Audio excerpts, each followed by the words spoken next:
For months, Dalton has been maneuvering through Port Charles like a ghost, appearing, disappearing, and leaving chaos in his wake. From shady meetings at the docks to unexplained attacks and information leaks, it's been clear that Dalton wasn't acting alone. Fans speculated. Was he working for a new villain? Was Brennan pulling the strings from prison? But now, in a jaw-dropping reveal that shakes the very foundations of General Hospital, the truth explodes into the open. Victor Cassadine is alive, and he's been Dalton's boss all along. Thought dead after the Greenland incident, Victor faked his demise with the help of a loyal follower within the WSB. While Port Charles grieved and the Cassadine name fractured, Victor slipped into the shadows, building a new empire beneath everyone's noses. Now, armed with a new face, thanks to cutting-edge plastic surgery and a fake identity in Europe, Victor has returned, more dangerous than ever. And he's not alone. In a chilling twist, Victor isn't just using Dalton for physical intimidation and covert ops. He's also aligned himself with the most cunning snake in Port Charles politics, Sidwell, the bureaucratic kingpin responsible for manipulating policy, power, and people's lives from the mayor's office all the way to the WSB boardroom. Sidwell, who recently played a role in framing Alexis and targeting Donna to break Sunny, is revealed to be deep in Victor's pocket. The two struck a deal in Zurich years ago, when Victor offered Sidwell the kind of political leverage that could control governments in exchange for just one thing: obedience. Sidwell agreed, thinking he could outsmart Victor in the long run.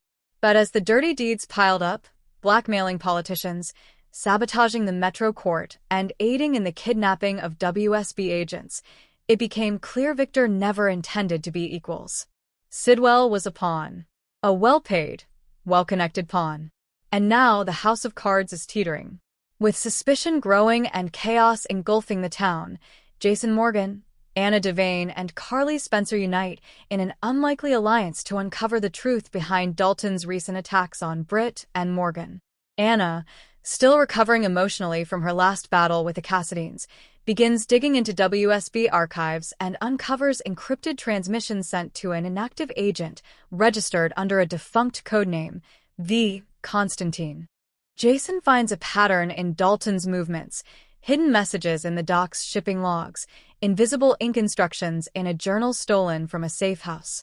Meanwhile, Carly discovers that her late-night Metro Court guests were spies in disguise, reporting directly to someone whose codename in Interpol databases is simply the Phoenix.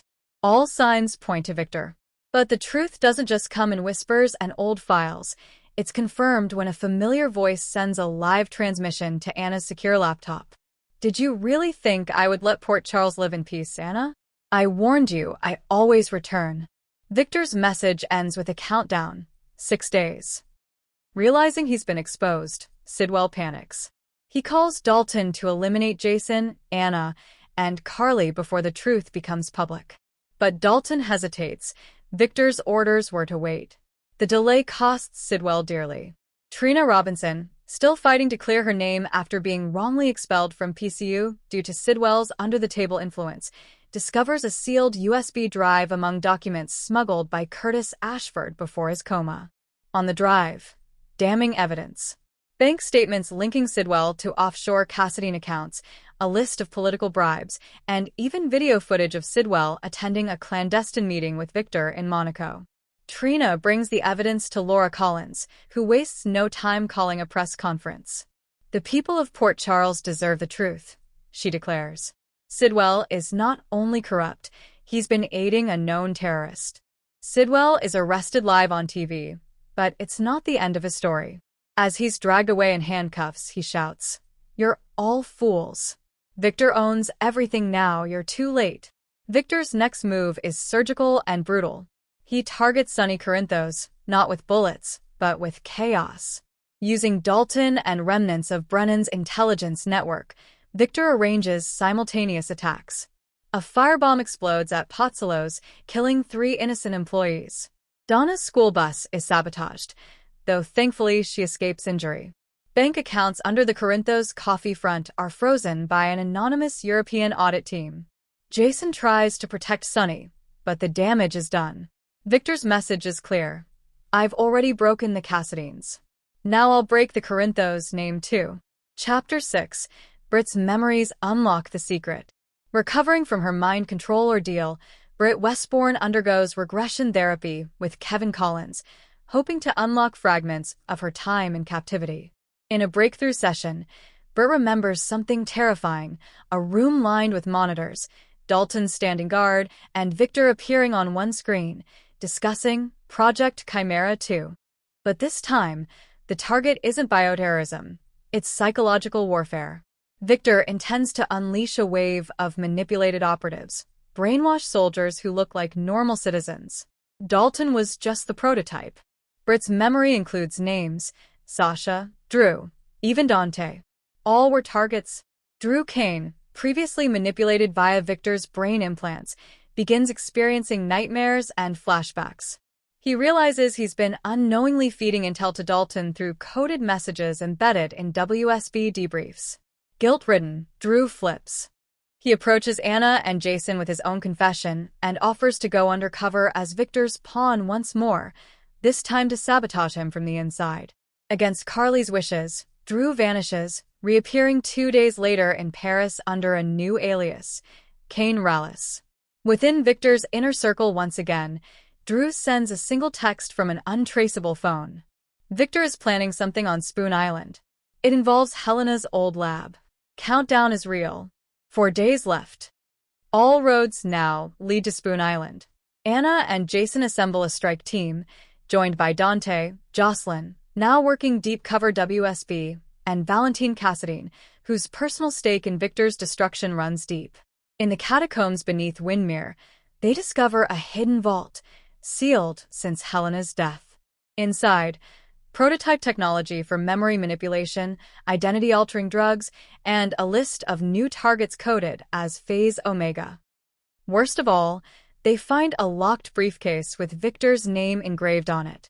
Inside, a portable server containing the brainwave mapping of dozens of Port Charles residents, including Danny Morgan, Wiley, Charlotte, and even Spencer. Victor hasn't just been watching. He's been preparing to control. Victor appears in person, unmasked and unmistakable, at a charity gala hosted by the new mayor. The audience is stunned into silence. Laura, visibly shaken, tries to confront him, but he simply smiles. "You can't kill what already controls you," he whispers. That night, Victor initiates the final phase, Omega Override.